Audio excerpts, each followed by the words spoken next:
O fruto do Espírito é amor, gozo, paz, longanimidade, benignidade, bondade, fé, mansidão, temperança.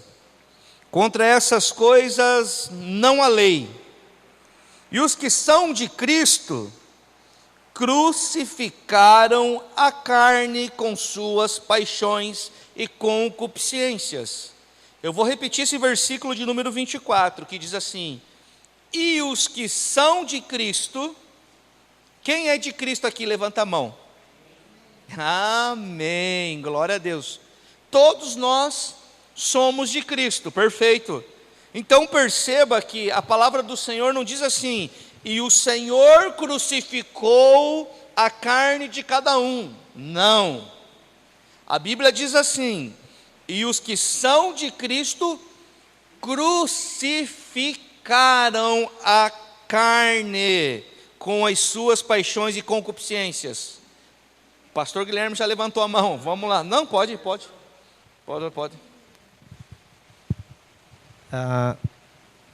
Só para ler a minha versão, que ela bem legal também. Ela fala: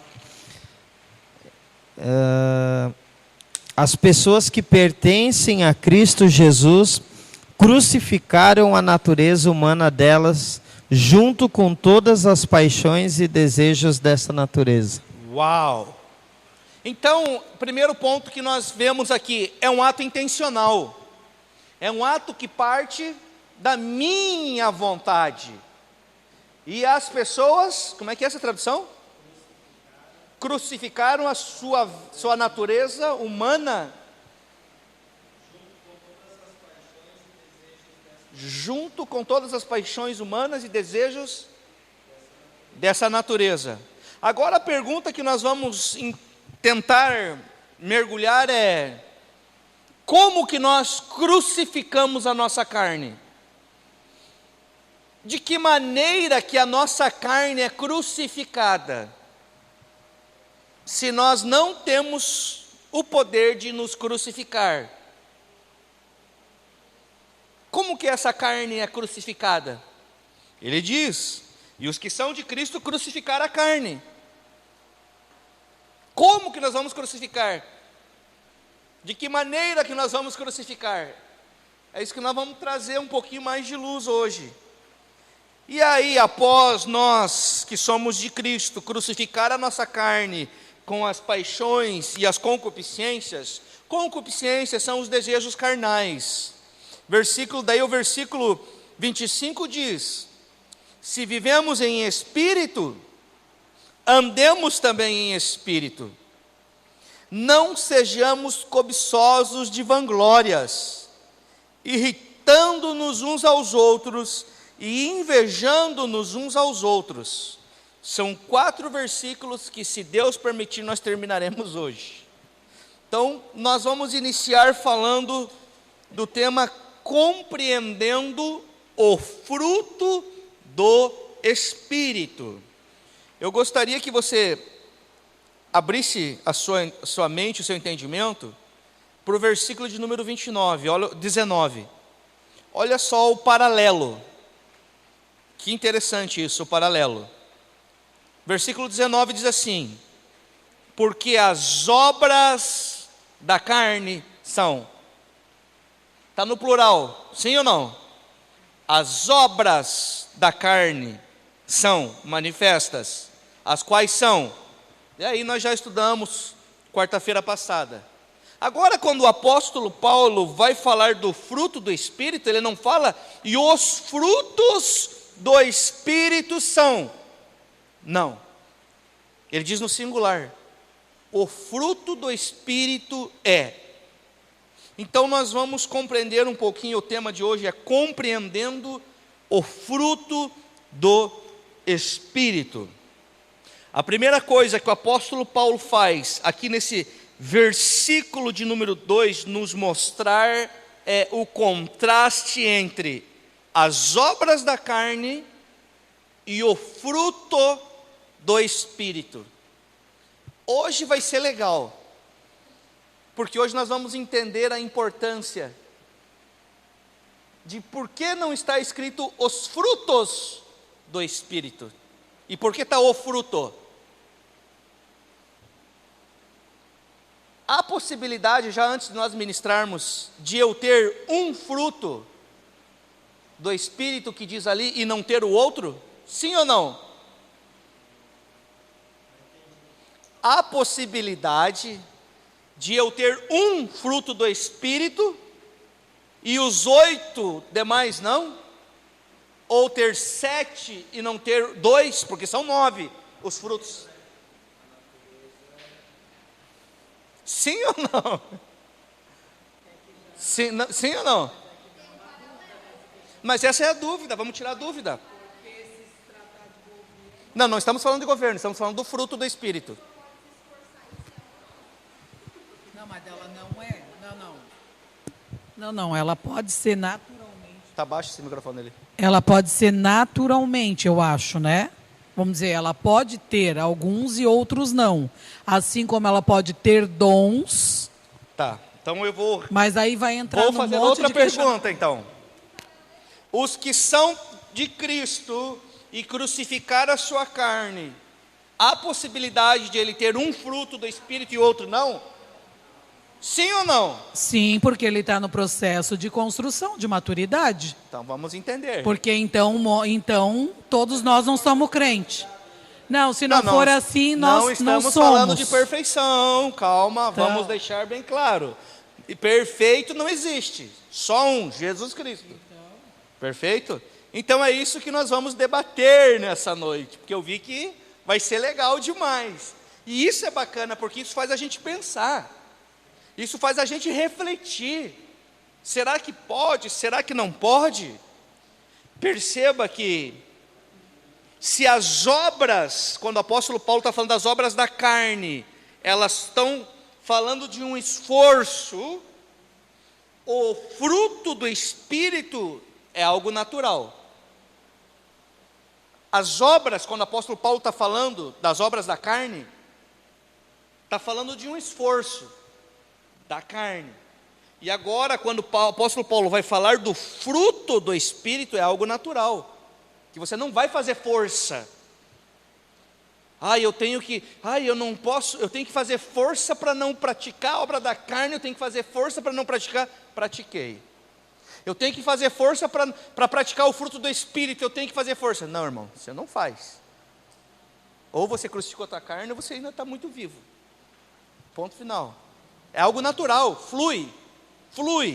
Perceba que ninguém é perfeito, irmão. Ninguém está nesse lugar de Jesus, de Deus, do Espírito Santo. Porque senão vai dizer, meu Deus, nós estamos então tudo fora. Não, nós estamos num processo. Só que para acelerar esse processo, nós precisamos nos lançar no Senhor. Porque senão nós vamos sempre ter essa desculpa. Não, mas eu não sou perfeito, E Deus não está perguntando se nós somos perfeitos não, porque Ele sabe que nós não somos. Deus está perguntando a medida de obediência, a medida de renúncia. Pode falar, pastor Guilherme. Deus está interessado em ver a nossa medida de renúncia e obediência. Eu entendo também que Paulo deixa bem claro isso, à medida que ele fala sobre a superabundância da graça de Deus sobre as nossas vidas, né? Então ele fala, onde abundou o pecado, superabundou a graça. Superabundou a graça. Então ele fala, então nós vamos pecar mais ainda para que a graça de Deus abunde mais ainda? E ele fala, de não. maneira nenhuma. De maneira né? nenhuma ele fala isso. Porque a gente compreende que daqui para frente a gente deve manifestar os frutos do Espírito. Se a graça me alcançou e superabundou na minha vida, eu preciso expressar essa graça. Então essa graça, ela precisa ser vista em nossas vidas. E de que maneira que essa graça de Deus vai ser vista em nossas vidas? Através dos frutos do Espírito, do fruto do Espírito. Já vamos chegar lá. Então o que acontece? Perceba que dá uma mudança quando o apóstolo Paulo começa a falar. Ele fala de obras e depois ele muda para o fruto. Pera, fala no microfone para todo mundo ouvir. A gente pode ter o governo de Cristo, mas ainda não ter a governabilidade total do Espírito. Sim. Por isso que eu estou falando. E mas aí aquela pessoa lá... E agora eu vou dizer mais. Então, essa é isso que eu tô governabilidade do Espírito Santo, a gente não vai ter completa na sua totalidade nunca. Não, nunca não, só Não, na eternidade. aqui na terra nunca, nós estamos falando aqui agora. Sim. Porque senão nós vamos ser arrebatados, não precisa nem ficar aqui, já pode ser arrebatado. Então essa governabilidade, só que porém nós falamos do final lá do quarta-feira passada. Os frutos da carne, nós não podemos ter o hábito de pecar. Opa, pequei, preciso me reposicionar. Eu não posso ter o hábito de viver pecando, isso é o governo. Escolher viver pecando. Não, isso daí não é arrependimento, não é mudança de vida, isso é remorso. Isso é governo da carne. Agora, pequei, errei, Senhor, misericórdia, perdão, vou me posicionar. E daqui para diante. Então o que nós precisamos entender? Que essa mudança das obras para o fruto, ela é muito importante. Por quê? Porque ela remove toda a ênfase do esforço humano. Quando se trata de frutos, está se falando do poder, da graça, da divindade de Deus, não está falando do nosso esforço humano. Eu sou bom, eu sou bondoso, por isso que eu tenho o fruto do Espírito. Não, é a graça de Deus. É o que Deus faz através da sua graça. Então nós precisamos entender que o quê? As obras da carne são o resultado da nossa entrega, do nosso trabalho, da nossa labuta. E o fruto do Espírito é a realização do Espírito Santo em nós. Até aqui está super tranquilo. Tranquilaço de entender, beleza. Agora vamos lá.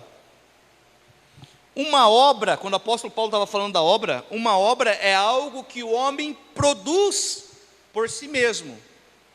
Ele consegue produzir. Um fruto é algo que é produzido por um poder que não é dele mesmo. O fruto é um poder divino. Por isso que nós precisamos viver essa superabundância da graça de Deus. O fruto do Espírito, ele tem algumas características, e eu gostaria de trazer para vocês. O fruto do Espírito, ele tem origem. O fruto do Espírito, ele é sobrenatural, porque ele é divino, não tem nada a ver com nós, com o natural. O fruto do Espírito, ele tem um crescimento natural.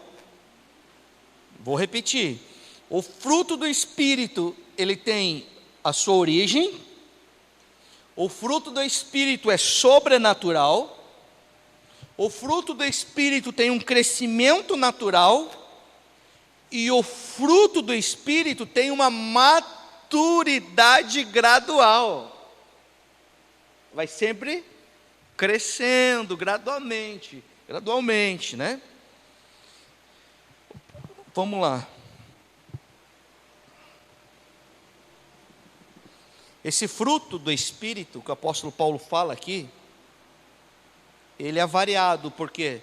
Porque o apóstolo Paulo menciona o quê? 9 virtudes morais, que são produzidas pelo próprio Espírito Santo de Deus. Então, quando nós falamos de fruto do Espírito, automaticamente ele vai gerar virtudes. E quais são essas virtudes do fruto do Espírito? Quais são essas 9 virtudes do fruto do Espírito? Nós vamos entrar nesse assunto. Porém, antes de nós entrarmos, nós precisamos falar 4 verdades que devem ser muito bem observadas. E a primeira verdade que nós vamos falar número 1, primeira verdade. O Espírito produz em nós, o Espírito Santo produz em nós o seu próprio fruto. É o Espírito Santo que produz em nós o seu próprio fruto. Não somos nós. Você viu, Tiago, que nós fizemos, como nós somos bons, nós isso, não. Nós só expressamos a graça de Deus. Foi fruto da obra regeneradora de Cristo na cruz do Calvário, que foi expressa por meio do Espírito Santo em nossas vidas. Então, primeira verdade, que o Espírito produz em nós o seu próprio fruto. Então, o que nós precisamos entender nessa primeira verdade? Nós precisamos entender que o fruto do Espírito não pode ser criado artificialmente. O fruto do Espírito não pode ser simulado. Ele não é artificial e não é simulado.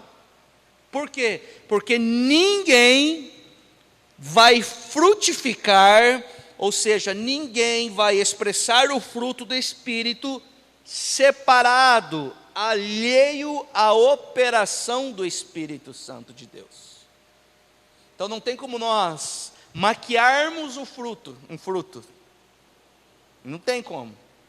Impossível. Então vamos ressaltar algo bem interessante aqui. Por quê? Porque Paulo não fala frutos. Paulo fala fruto. Mas falando desse fruto, são 9 virtudes que ele demonstra para nós. Como se fosse uma mexerica. Como se fosse uma mexerica. As crianças tiveram essa aula. Uma bergamota. A bergamota é o fruto. A mexerica é o fruto. E os gominhos são as virtudes do fruto.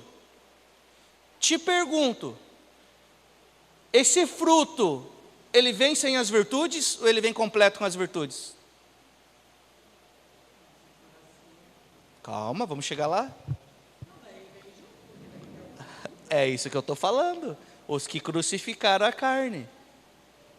Vocês estão entendendo? São 9 virtudes, como um gomo de uma mexerica. É um fruto que vem as 9 virtudes nele. Então, nós não podemos ter um fruto e ser desprovido dos outros. Porque o Espírito Santo de Deus está em nós. E o Espírito Santo de Deus já se revelou a nós. Então, cabe a nós sermos maduros o suficiente para renunciar à nossa vontade para expressar as virtudes do Espírito. Porque não está afastado de nós essas virtudes, já está em nós junto com o Espírito Santo de Deus. Por que nós não manifestamos então essas virtudes que já estão no Espírito? Porque é o Espírito que não quer se revelar, não quer manifestar, ou somos nós? A carne está muito viva. Nós estamos muito vivos para nós mesmos. Mas entenda, o fruto do Espírito já está em nós. E quando o Espírito Santo de Deus já está em nós, todas as virtudes já estão com Ele e nele, porque habitam nele. E Ele já está em nós. Então o que nós precisamos entender? Que nós precisamos, dia após dia, renunciar à nossa vontade, renunciar ao nosso eu, renunciar à nossa ira, renunciar à nossa raiva, renunciar tudo que é humano, para que seja expressadas as virtudes. Para que essas virtudes sejam vistas. E essas 9 virtudes, elas são produzidas pelo Espírito Santo de Deus e são classificadas em 3 áreas, e nós vamos falar dessas 3 áreas. As 9 virtudes. Primeira área que essa virtude vai revelar é a atitude do cristão para com Deus. E nós vamos ver quais são essas virtudes, qual é esse fruto. Segundo, a atitude do cristão com outras pessoas. E terceira, a atitude do cristão com ele mesmo.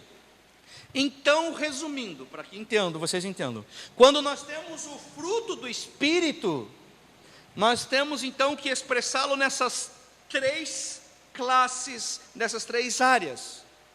Ela precisa ser vista na nossa vida com Deus, ela precisa ser vista na nossa vida com as outras pessoas, e ela precisa ser vista na minha vida comigo mesmo.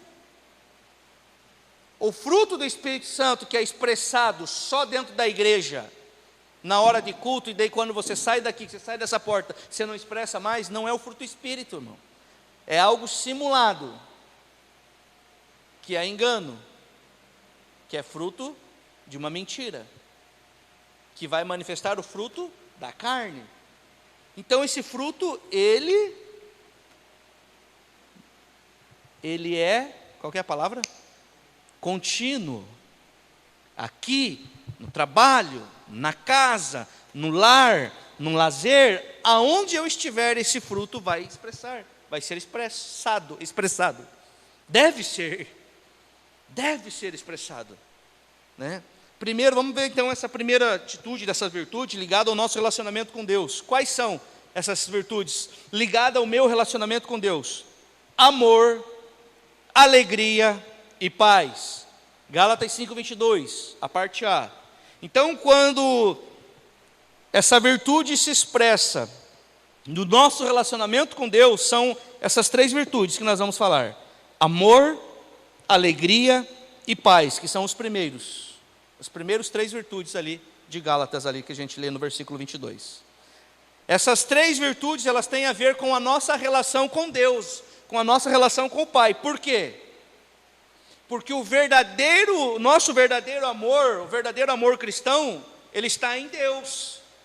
A nossa principal alegria, ela está em Deus. E a nossa paz mais profunda é a que vem de Deus. Então, amor, alegria e paz, esse nosso amor, essa nossa alegria, essa nossa paz, não vem de fora, ela vem de dentro, ela vem de Deus, ela já está impregnada em nós, nós só precisamos entender, nós precisamos ver, né? Então vamos falar de cada um deles agora. Vamos falar do amor. Amor é uma palavra grega, que é ágape, que ela é traduzida para o português e que fica amor.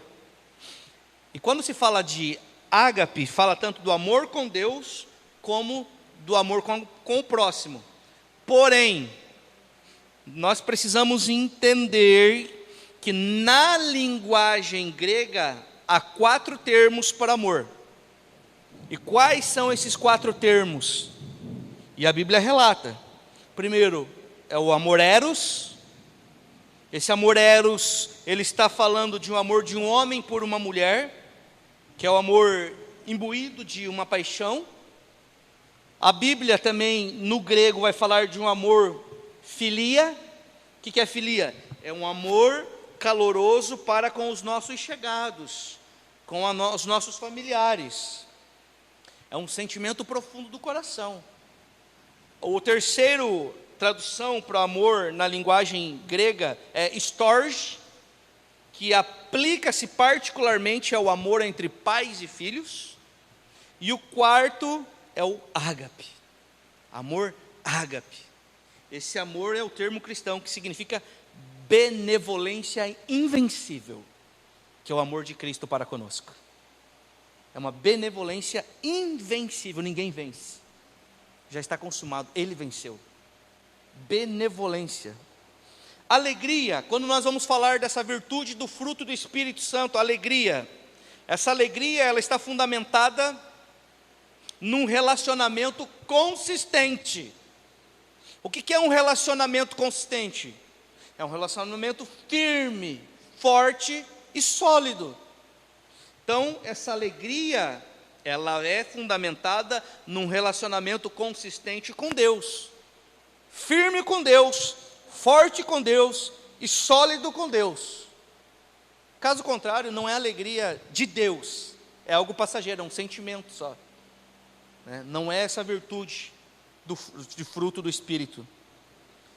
Não é alegria que provém de coisas terrenas, não é alegria de triunfos passageiros, não é alegria de triunfar sobre um rival. Antes, essa alegria que nós estamos falando do fruto do Espírito, é a alegria que tem Deus como seu fundamento. Essa é a alegria do fruto do Espírito. Então não é alegria por nada externo, é alegria pela vida de Deus. Qual é o maior problema do ser humano? Quando ele perde a alegria por Deus. O salmista Davi, ele deixa muito bem claro, com relação, ele clama, ele suplica, por favor, tira tudo de mim, só não tira a alegria da salvação. Não tira a alegria da salvação. Porque se nós perdermos a alegria da salvação, se isso virar rotina na nossa vida, daqui a pouco nós não vamos dar mais valor nenhum para Deus, para a palavra, para a obra da cruz, para a graça, para os seus atributos. E aí nós, pouco a pouco, nós vamos ser levados por um vento de doutrina. Que vocês estão rindo da minha barba? Eu tirei a barba, irmãos. Ela está rindo.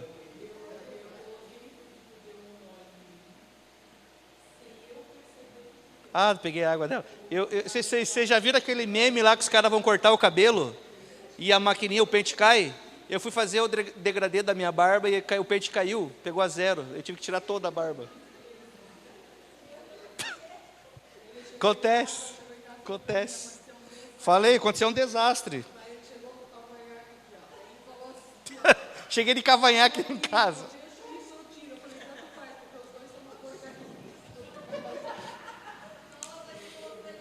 Amorosa. Chegou igual o pastor Cláudio. Cheguei, ó, te passei a zero. Acontece, né, irmão? 3 dias ela cresce, graças a Deus. Vamos lá, vamos se concentrar aqui, ó. Não vamos perder o foco. Paz. Essa virtude que o apóstolo Paulo está falando, que é um fruto do Espírito de Deus, refere-se à paz com o próprio Deus. Essa paz, olha só que interessante, quando eles usavam essa palavra paz, ela era usada para descrever tranquilidade e serenidade que desfrutava um país sobre um governo do justo. Quando um justo governava, então eles tinham o quê? Eles desfrutavam de paz, de serenidade, de tranquilidade. Alguém pode ler Provérbios 22:9, por favor? Provérbios 22:9. Era isso que o apóstolo Paulo estava trazendo o entendimento para nós. Provérbios 22:9. Provérbios 22:9. Samuel vai ler ali, ó.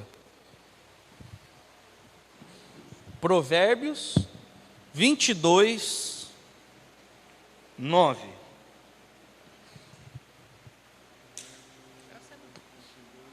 Capítulo 29 e o versículo 2. Capítulo 29, pastor? Provérbios 29:2. Olha só.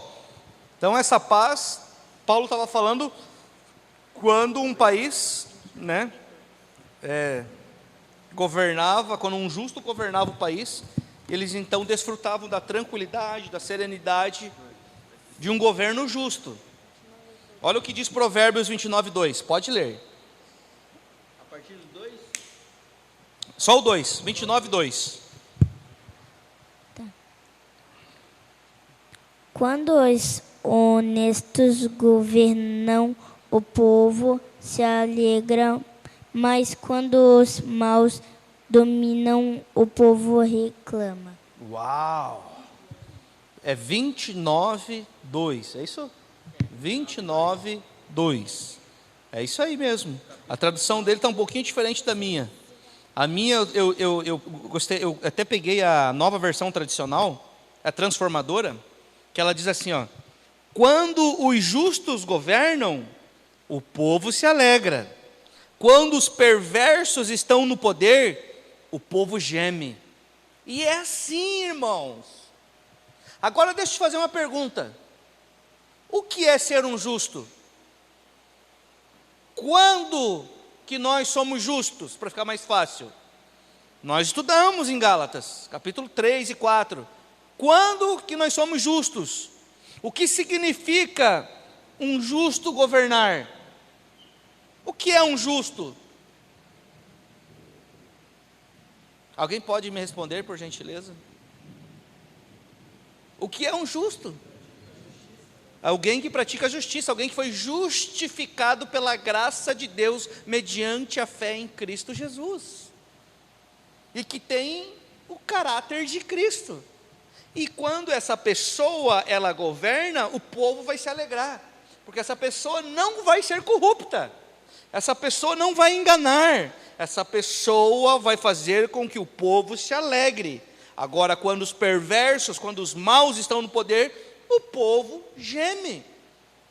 E é o que a gente vê acontecendo anos após anos. Por quê? Porque precisa de um posicionamento. O que está no poder, seja de direita, seja de esquerda, seja do meio, seja o centrão, ele precisa se prostrar a Deus, né?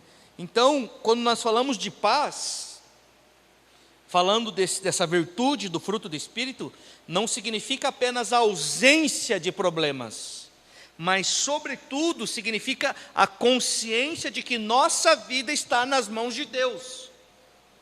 Então, paz é ter a consciência de que a minha vida está nas mãos de Deus, está sendo governada por Deus. E que não vai, quando nós falamos de paz, não significa que nós não teremos problemas.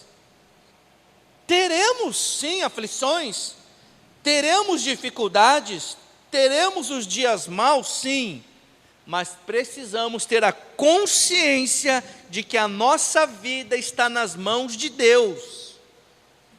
Quem está no controle da nossa vida é o próprio Deus. Então isso é paz. Então isso foi o que nós falamos, as virtudes ligadas ao nosso relacionamento com Deus, essas 3 virtudes. Só para acrescentar, João 14, 27. João 14, 27. Isso. Jesus ele fala: deixo com vocês a paz. É a minha paz que eu lhes dou. Não lhes dou a paz como o mundo dá. Não fiquem aflitos, nem tenham medo. Perfeito. Porque a paz de Deus excede todo o pensamento humano, irmãos. Ela vai muito além. Não tem nada a ver com essa paz natural, que nós pensamos que essa paz que quando respiramos, deu, acabou. Mar calmo. Nós vemos no Evangelho, a gente não vê um mar calmo, nós vemos um mar agitado, mas no meio desse mar agitado nós vemos a paz governando homens e mulheres alinhados a Deus. Então, entender que essa paz é ser governado pelo próprio Deus, é ser conduzido pelo próprio Deus. A nossa segunda característica que nós falamos das nossas atitudes, ou as nossas virtudes, né, de quem crucificou a sua carne, de quem tem o fruto do Espírito e as virtudes do Espírito, agora nós vamos ver no relacionamento com o próximo. Quais são as virtudes do relacionamento com o próximo?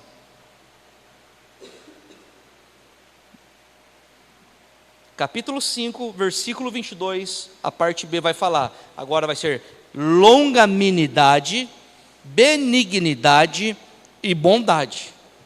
Essas virtudes estão ligadas no nosso relacionamento com o próximo. A benignidade, a longanimidade e a bondade. O que significa longanimidade? Longanimidade é um ânimo espichado ao máximo. Longanimidade significa que ter a paciência com aqueles que te irritam ou que te perseguem.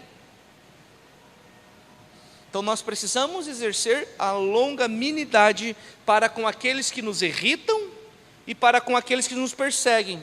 O que é a longanimidade? Senão a pessoa que é tardia em irar-se. oposto do que nós estudamos quarta-feira passada, dos frutos das obras da carne. Que as obras da carne é assim, a pessoa está esperando só um estupinzinho, só uma faísquinha para explodir, para irar-se, para brigar, né? Para manifestar o que? O fruto da carne, a obra da carne. Então a longanimidade é totalmente oposta. A pessoa quer tardia em irar-se, né? Trata-se de paciência para suportar as injúrias de outras pessoas. Ou seja, é a pessoa que se esvazia da justiça própria, que é o mais difícil, uma das lutas mais difíceis que nós, seres humanos, temos. Só que quando nós nos esvaziamos da nossa justiça própria, quando nós conseguimos esvaziar, nós expressamos o fruto do Espírito, irmãos. Ah, pastor, mas eu dou um boi para não entrar numa briga e uma boiada para não sair. Tem que crer, tem que se converter, tem que nascer de novo, tem que manifestar os frutos do Espírito. Não podemos nos irar assim, facilmente, né? A longanimidade, olha que interessante, ela descreve um homem que, tendo condições de vingar-se, não o faz, não se vinga. Esse é a virtude, esse é o fruto. Ele tem condições, ele tem razões para se vingar, mas ele não o faz, ou o homem ou a mulher. Por quê? Porque ele está manifestando o fruto do Espírito. Ele é longânimo, né? Ou ela. E o segundo, que diz o nosso relacionamento para com o próximo, é a benignidade. O que significa benignidade? Significa gentileza. Ou seja, a pessoa não ser ogro, né? Um ogro, um xereque. Tem que ser gentil. Refere-se o quê? A uma pessoa que está sempre expressando a sua gentileza e a sua bondade para com os outros. Benignidade refere-se à disposição gentil e bondosa para com os outros. E a bondade? A bondade refere-se a palavras e atos. Ou seja, a bondade refere-se como um princípio energizante. Por quê? Porque, perceba, a bondade ela pode reprovar, a bondade ela pode corrigir e ela pode disciplinar. Isso é a bondade, por quê? Porque ela refere-se a palavras e atos. Ela é diferente da benignidade, que só pode ajudar. A benignidade é a pessoa gentil, ela só ajuda. Agora, a bondade está relacionada a atitudes e palavras, ou seja, ela corrige, ela prova, ela reprova, ela disciplina.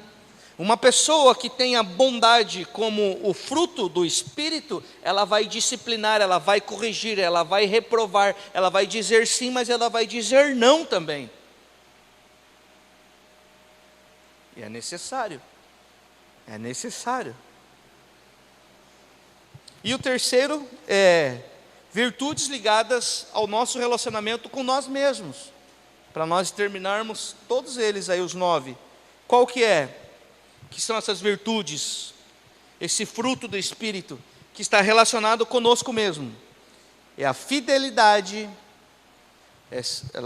capítulo 5, 22, a parte C e o versículo 23. Fidelidade, mansidão e domínio próprio. Fidelidade, mansidão e domínio próprio. Fidelidade significa o quê? Fé e lealdade. Fé e lealdade com quem? Se eu não tenho fé em Deus e lealdade a Deus, eu jamais vou ter ao próximo. Impossível. E olha que interessante, quando Paulo ele ministra a igreja de Coríntios, ele diz assim que os ministros nos considerem como homens fiéis a Deus. Fiéis, está falando de fidelidade. Paulo estava dizendo assim: Senhor, pode contar comigo. estou até o fim. Isso é um fruto, fidelidade. Ele não vai recuar, aconteça o que acontecer. Nós temos a própria exemplo do Senhor Jesus Cristo e os discípulos, apóstolos, homens e mulheres, história da igreja, que foram homens e mulheres fiéis a Deus, que não recuaram na fé.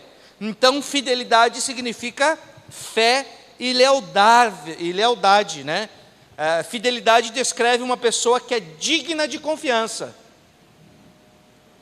Olha que interessante, digna de confiança, fiel. Segundo, mansidão, significa dócil submissão, né? É o poder sobre controle. Essa palavra era muito usada para um animal que foi domesticado e criado sob controle. Ele é mansinho, olha, não, pode passar a mão, ele é manso. É mansidão, é um poder sob controle. E o terceiro é domínio próprio. Fruto do Espírito, domínio próprio. Que significa o quê? O autocontrole. O domínio dos próprios desejos e apetites. Isso, na época do apóstolo Paulo, aplicava-se muito na disciplina dos atletas que eles exerciam no seu próprio corpo, e ele vai falar isso em 1 Coríntios 9:25. Isso também se refere ao domínio cristão na área do sexo, da relação sexual, domínio próprio. Relacionamento sexual para cristão é somente depois do casamento, depois de casado. Quer agradar a Deus?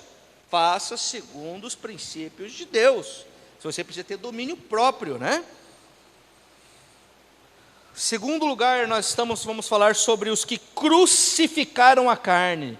Ali no versículo 24, que o apóstolo Paulo fala, e os que crucificaram a carne. Esse crucificaram a carne, esse crucificado, refere-se ao quê?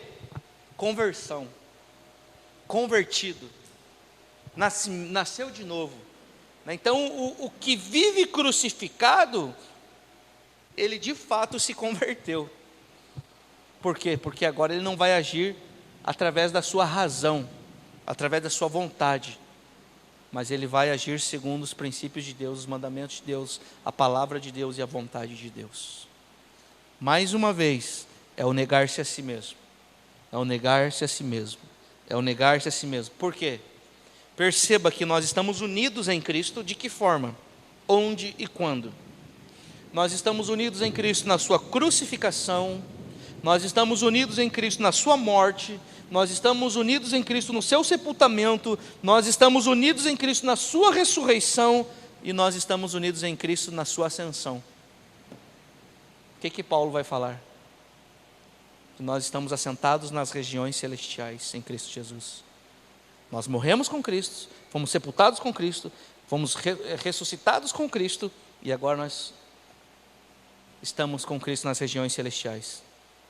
Nas regiões celestiais. Devemos assumir essa posição e andar manifestando e expressando essa nova criação em Cristo Jesus, e não o velho homem.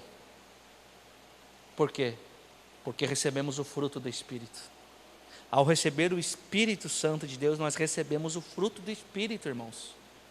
Nós não iremos receber um dia, não, nós já recebemos. Nós já recebemos. O fruto do Espírito, você lembra? É a bergamota, é a mexerica. O fruto é o Espírito Santo, e nele já estão as virtudes. Então nós já recebemos todas essas virtudes. Nós precisamos simplesmente crer e nos posicionar. Eu gosto muito dessa frase que o Warren Wiersbe, ele fala assim, ó. Ele fala que a crucificação é um tipo de morte que ninguém pode aplicar sobre si. A crucificação é um tipo de morte que ninguém pode aplicar sobre si. Por isso que o apóstolo Paulo afirma que a nossa carne já foi crucificada com Cristo. Quando ele foi crucificado, nós fomos crucificados com ele. A cruz de Cristo é inclusiva, irmãos. Ela nos inclui. Quando ele morreu, nós morremos junto com ele. A Bíblia diz que Ele levou sobre si todas as nossas dores, enfermidades, o castigo que estava sobre ele nos trouxe paz, pelas suas pisaduras nós somos sarados. Nós precisamos crer nessa palavra. Nós precisamos tomar posse e manifestar essa fé nessa palavra. Assim como nós já fomos crucificados com Cristo. Quando Cristo foi crucificado, nós já fomos crucificados, ou seja, quando Ele morreu, nós já morremos também.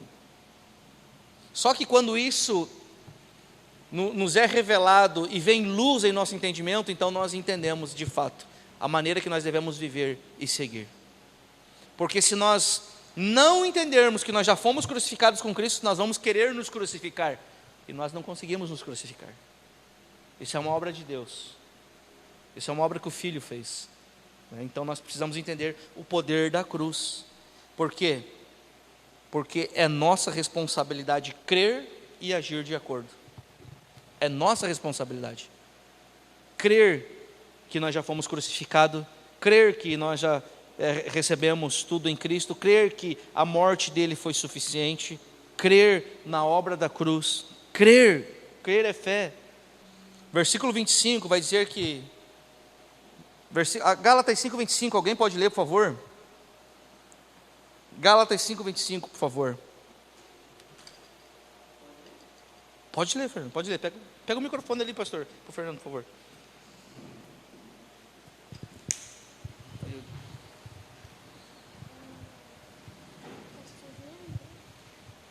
Gálatas 5:25. 5:25. Que o Espírito de Deus, que nos deu a vida, controle também a nossa vida. Uau! Então, essa passagem, essa palavra, ela está falando que nós, os cristãos, os salvos, nós precisamos viver de uma forma coerente em relação a Deus. Ou seja, nós não fomos chamados para viver de qualquer maneira. Por quê? Na minha tradução diz assim: se vivemos em espírito, andemos também em espírito. Não pode existir uma inconsistência em nossas vidas. Não pode existir esse desejo de eu quero, agora não quero, agora eu vou, agora eu não vou mais. Não pode, irmãos. Porque se vivemos em espírito, andemos em espírito. O que é andar em espírito? É viver sendo governado pelo Espírito Santo de Deus, e não por nossa alma, e não por nossas vontades, e não por nossos sentimentos. Então não pode ter essa inconsistência em nossas vidas. Amém? Se nós fomos salvos, precisamos viver de forma coerente em relação a Deus.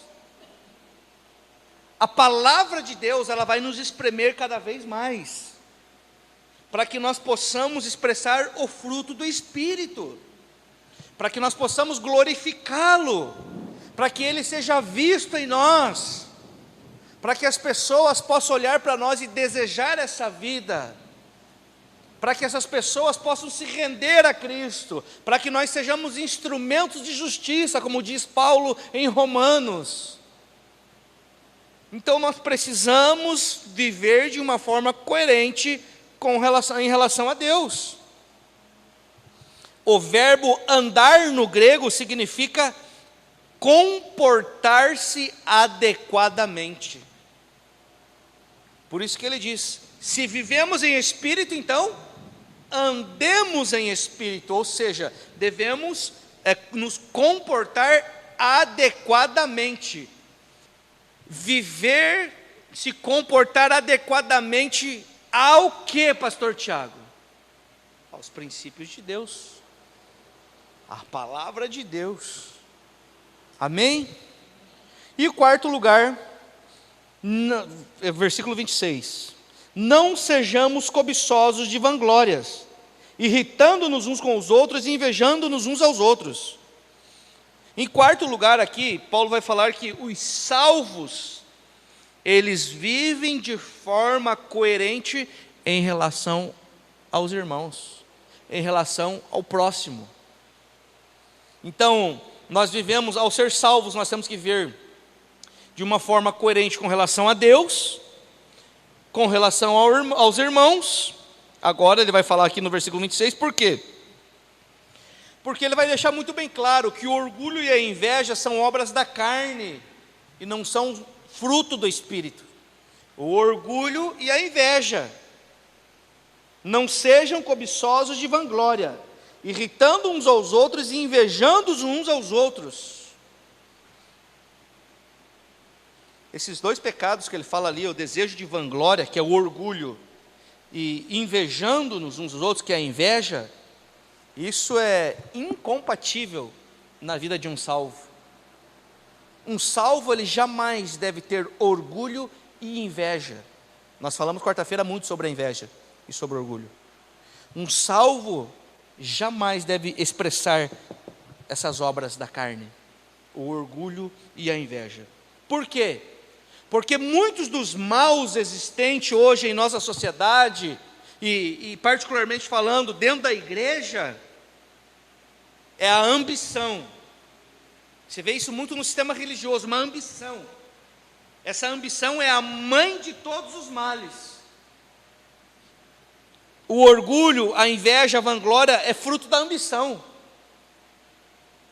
Então, por isso que Paulo ele vai exortar ali, para nós nos precavermos desse erro. Cuidado, atenção, cuidado com esse erro aí, que erro da vanglória. Por quê? Porque é o desejo, é a ambição por honra.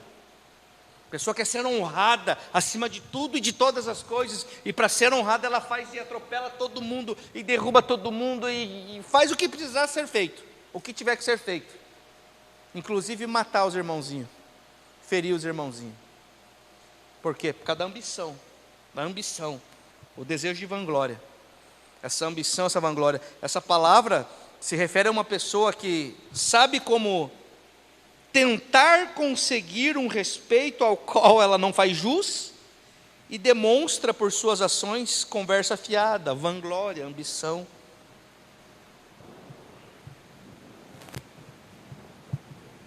Entre os cristãos, aquele que deseja a glória humana, ele se aparta da verdadeira glória.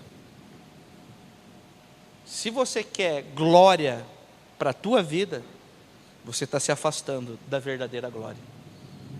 Porque a glória é dada somente a um, o Rei dos Reis e Senhor dos Senhores. E ponto final. E ponto final. Não é lícito nos gloriarmos. Somente Deus. Gloriar a Deus, ao Senhor. Por quê? Porque qualquer tipo de glória humana é pura vaidade. É fruto de uma ambição carnal diabólica. Por isso que ele termina falando que provocar uns aos outros e ter inveja uns dos outros são atitudes filhas da ambição. Uma pessoa ambiciosa, ela vai manifestar as obras da carne. E os filhos de Deus vão manifestar o fruto do Espírito. O fruto do Espírito. O amor, a paz, a alegria, a bondade, a benignidade, a longanimidade. Isso foi para isso que nós fomos chamados, igreja. Para nós entendermos e compreendermos que muito mais do que estarmos aqui numa quarta ou num domingo, nós precisamos estar em todo o tempo, em todos os momentos, no Senhor, para que esse fruto seja visto em nossas vidas, para que essa luz seja levada adiante e que o nível dessa luz da vida de Deus cresça e aumente cada dia mais em nossas vidas. Para quê? Para que nós sejamos vistos? Não, para que Ele seja visto e adorado. Que essa luz possa alcançar todos os lugares onde há cegueira, onde há escuridão, onde as trevas estão governando. Que essa luz possa iluminar o nosso coração, a nossa mente. Que todos os sentimentos que não vêm de Deus possam ser removidos e aniquilados em Cristo Jesus. Já foram. O que falta-nos é posicionamento. É posicionamento. Então que nós possamos viver como uma igreja gloriosa e expressando em todo o tempo o fruto do Espírito e as suas virtudes. O fruto do Espírito e as suas virtudes. Sabe, irmãos, são coisas simples, mas que nós precisamos tomar cuidado. É um convite aqui, é uma curtidinha aqui, é Facebook, é um Instagram. Esses dias eu vi uma coisa que eu disse, não pode ser, cara. Um crente apareceu lá, eu vendo, não congrega aqui, pode ficar tranquilo, não é ninguém daqui. E para vocês ficarem tranquilos. E de repente estou lá no Instagram e eu vejo curtido fulano tal. Eu disse, não pode, irmão. Apareceu para mim, veio aquele negócio, disse, pelo amor de Deus. Não pode, cara. Mentira. É um abismo que puxa outro abismo, irmão. Cuidado com o que vocês estão se alimentando. Cuidado com o que vocês estão comendo. Cuidado com o que vocês estão curtindo. Cuidado, irmãos. Cuidado nos mínimos detalhes. Cuida dos mínimos detalhes. Nós temos que vigiar em todo o tempo. Nós temos que estar atento em todo tempo, em todo tempo, em todo tempo da nossa vida. Se nós verdadeiramente queremos ser os representantes de Cristo. Porque ser representante de Cristo não é só pregar aqui não, irmão. Não é só vir aqui pregar e falar. Isso nunca significou ser um representante de Cristo. Ser um representante de Cristo é quando nós fechamos essas portas e nós mostramos quem nos governa. Dentro do nosso lar, da nossa casa, com os nossos filhos, sabe? Nós precisamos ensinar os nossos filhos, essas crianças, os adolescentes, os jovens, a verdade. Eles precisam estar alinhados à palavra de Deus.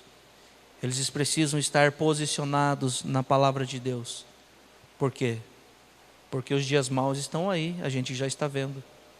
Por isso que nós precisamos estar nele e permanecer nele em todo o tempo. Em todo o tempo. Amém, queridos? Que Deus os abençoe. Nós terminamos o capítulo de número 5 de Gálatas, acho que depois de uns 4 meses mais ou menos. Foi tremendo, foi glorioso, foi maravilhoso. Eu louvo a Deus por cada vida que aqui está. Eu sei que é corrido, para todo mundo é corrido. Para mim também é muito corrido. Se eu quisesse arrumar uma desculpa, eu ia ser mais um na multidão. Não posso, está corrido, não dá tempo, não dá isso. Mas daí a gente tem 4, 5, 6 horas para ficar lá vendo a internet, para ficar vendo um filme, para ficar de molho. Mas isso aqui é um tempo precioso. Isso aqui é um tempo precioso de vida, de verdade. Não percam esse temor, não percam essa vontade, não percam essa responsabilidade nunca de estar se alimentando de Deus. Esse culto de quarta-feira não é para nós pularmos, não é para nós nos arrepiarmos, não é para nós chorarmos. Esse culto de quarta-feira é para nós sairmos com a consciência de quem nós somos, de quem Deus é e do poder da palavra de Deus. Esse culto de quarta-feira é para trazer maturidade e consciência em nossas vidas. Esse culto de quarta-feira é para quem quer crescer, é para quem quer ser um filho responsável, é para quem quer realmente crescer na obra e na vida de Deus. Não tem, irmãos, não tem como nós desejarmos fazer a obra de Deus sem querer conhecer o dono da obra. É impossível, é impossível. Então cuidado com as bandejas, cuidado com os convites, cuidado com as curtidas. Esse tempo atrás, eu estou falando, não sei, mas nunca falei sobre isso. Esse tempo atrás eu nem falei para a Adri, eu disse, cara, sabe de uma coisa? Eu quero dar uma geral no meu Instagram, porque tem tanta coisa ali que, às vezes, não tem nada a ver uma página ali de riso, de comédia, mas quando você vai ver, tem uma promiscuidade ali no meio. E eu comecei a me dar conta que, de repente, umas páginas de comédia, quando você via, estava lá mulheres quase seminuas. Eu disse, opa, isso não é para mim. Eu comecei a excluir. É pecado, pastor? Cara, não me edifica. E o que não me edifica, não edifica o reino. Tchau. Tchau. Bondade, corrigir, disciplinar e exortar. E dizer não. Aprenda a dizer não para o pecado. Você precisa dizer não para o pecado e dizer sim para a vida de Deus. Diga sim todos os dias, quando você acordar. Sim, Deus, estou aqui. Eis-me aqui para fazer a tua obra. Me conduza, me leva, me direciona, Espírito Santo de Deus. Isso é o propósito de nós estarmos aqui. Se tiver uma multidão, glória a Deus. Se tiver 2, 3, glória a Deus. Se tiver como nós estamos, glória a Deus. O importante é nós estarmos nos alimentando da palavra de Deus. Amém? Essa sexta-feira vamos estar lá na casa de recuperação. missionário Jonathan, o Joe, vai ministrar a palavra. Ele não veio hoje porque ele está estudando, amanhã ele vai trabalhar até tarde. E o homem vai estar aqui uma tocha lá então. Orem, estejam orando. Senhor, em nome de Jesus, conduza aqueles homens, ministre aqueles jovens que estão lá, nos ministre também, sabe, porque nós somos um. Quando nós somos edificados, toda a casa é edificada. Quando nós recebemos uma revelação, toda a casa recebe uma revelação. Quando nós nos alegramos, toda a casa se alegra, porque isso é viver a comunhão do corpo, a unidade do corpo de Cristo. Nós não estamos aqui para brincar de ser igreja, nós estamos aqui para representar a igreja de Cristo Jesus. Amém, queridos? Que Deus os abençoe. A minha oração foi essa explanação hoje. Terminamos com chave de ouro, capítulo de número 5, e se preparem para a bomba atômica do capítulo de número 6. Nós vamos sair daqui com o cabelo em pé, sem barba, que nem eu. Que Deus abençoe e aplaude o Senhor em nome de Jesus. Pode falar, pastor Guilherme. Nós queremos agradecer também ao irmão que veio ministrar o curso hoje. O pastor Thiago não pôde vir.